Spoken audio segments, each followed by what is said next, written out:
Oke, ini adalah lembar biaya pesanan untuk overhead yang dibebankan. Jadi yang semula tadi lembar biaya pesanan untuk bahan baku, kemudian untuk tenaga kerja langsung, sekarang tarif overheadnya dimasukkan gitu ya.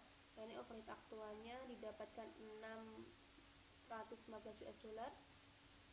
Kemudian untuk yang dibebankan itu 600 US dollar. Dari 500 dikalikan dengan 12 US dollar.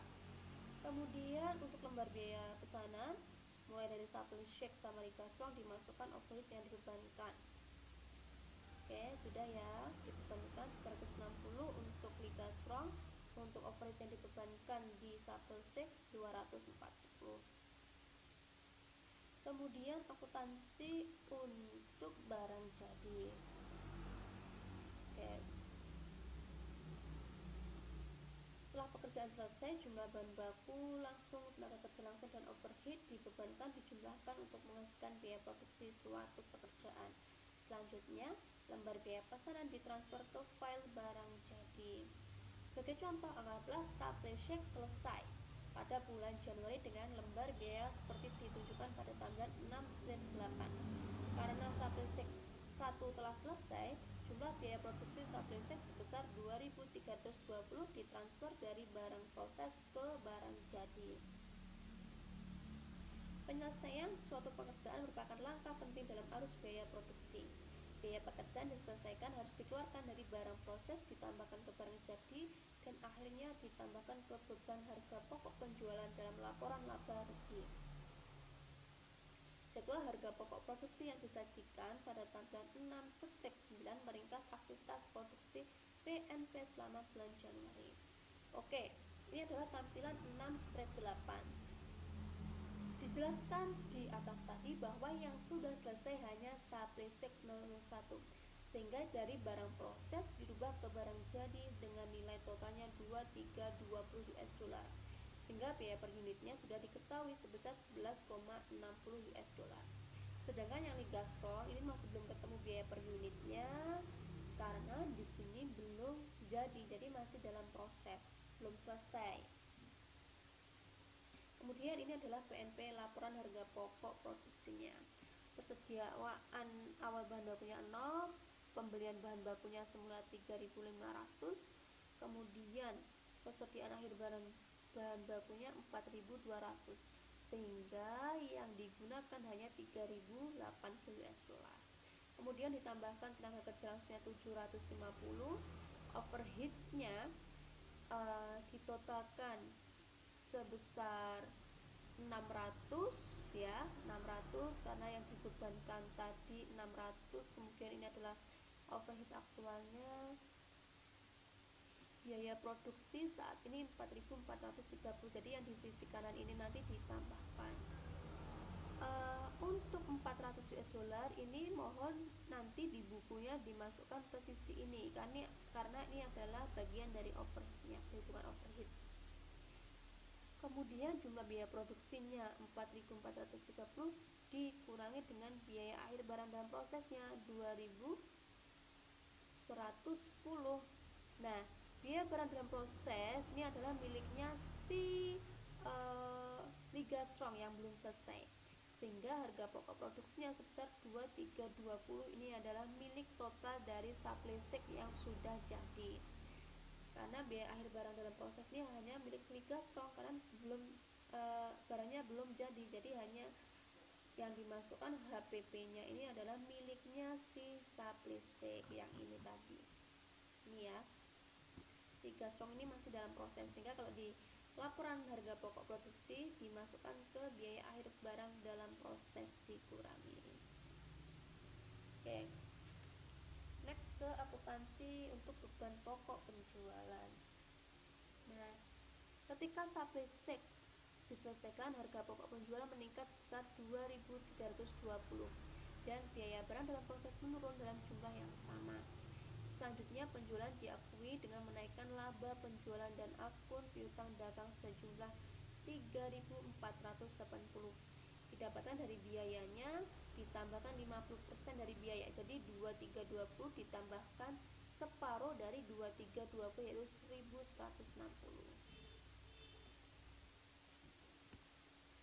Sedangkan 6/10 menunjukkan laporan harga pokok penjualan PNP pada bulan Januari. Oke.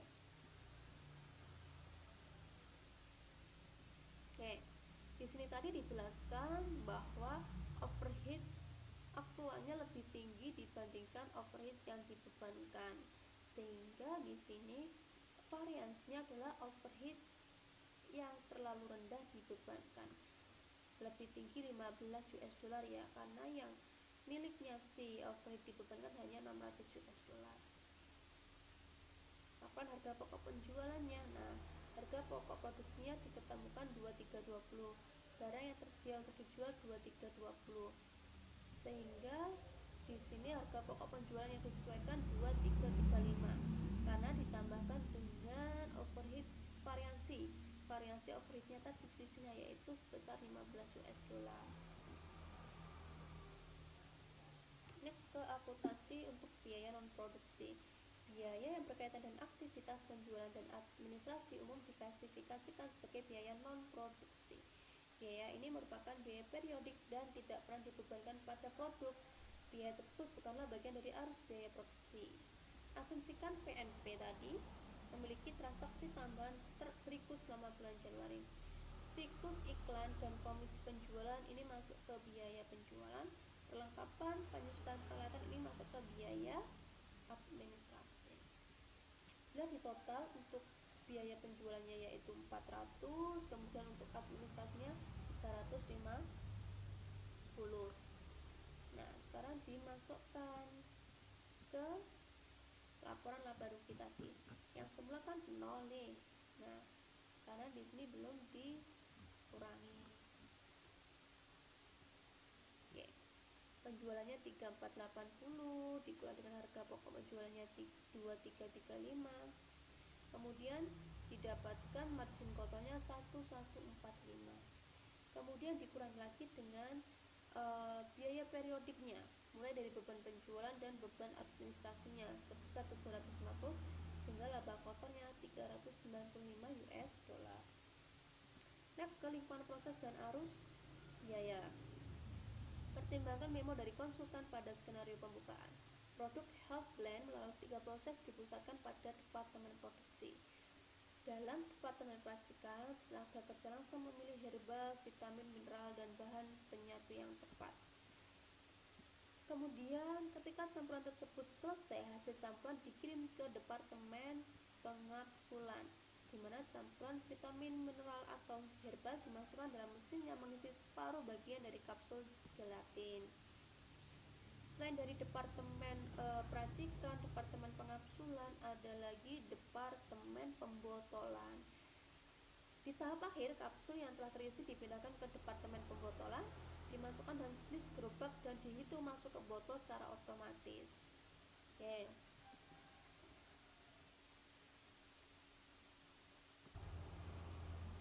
Selanjutnya, penggunaan prosedur pesanan untuk membebankan biaya bahan baku pada produk dan pendekatan proses untuk membebankan biaya konversi dikenal sebagai perhitungan biaya operasi. Kemudian jenis-jenis manufaktur proses. Oke, di sini ada proses berurutan dan ada proses paralel. Langsung saja ke bagian nih. Bagaimana biaya? Oke, bagaimana biaya mengalir melalui berbagai akun pada perhitungan biaya proses. Di sini dijelaskan ada departemen peracikan, kemudian departemen pengapsulan dan departemen pembotolan. Ingat kalau proses itu tadi berarti hanya barangnya satu homogen ya. Oke, jadi tadi ada biaya pesanan dan biaya proses. Kalau proses itu ciri-cirinya yaitu homogen, barangnya hanya satu. Nah, di sini ada departemen peracikan, jadi hanya fokus ke bahan bakunya saja. Nah, ada bahan baku, kemudian tenaga kerja peracikan, overhead yang dibebankan. Kemudian setelah selesai dipindahkan ke departemen pengapsulan. Di sini juga diproses lagi, karena sudah sendiri-sendiri untuk bahan bakunya, kemudian tenaga kerjanya dan overheadnya. Yang terakhir setelah di departemen pengapsulan selesai, baru dikirim ke barang dalam proses di departemen pembotolan, dimasukkan ke botolnya. dengan menggunakan mesin. Selanjutnya ke bagian produksi unit setara saja ya.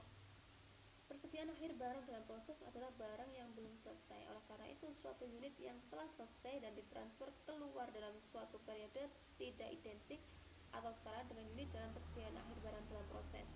Dan biaya yang terkait pada tiap unit seharusnya tidak sama. Dalam perhitungan biaya per unit, output pada suatu periode harus ditentukan. Untuk mengilustrasikan masalah output perhitungan biaya proses, anggaplah Departemen A memiliki data bulan Oktober sebagai berikut. Jumlah di persediaan awal barang dalam proses kosong. Jumlah unit yang telah selesai 1000. Jumlah unit di persediaan akhir dalam proses 600, tapi yang selesai hanya 25%-nya. Jadi 25% dari 600 yaitu 150. Sehingga totalnya yaitu 1150, karena yang di persediaan akhir barang dalam proses yang selesai hanya 25%-nya.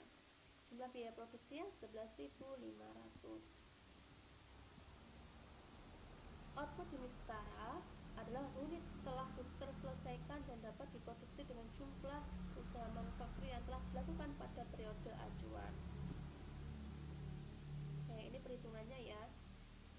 Pada contoh tersebut 600 unit telah selesai 25%, berarti hanya 150 unit yang selesai. Unit bulan Oktober 1000, jadi totalnya pada akhir barang dalam proses jumlahnya 1150.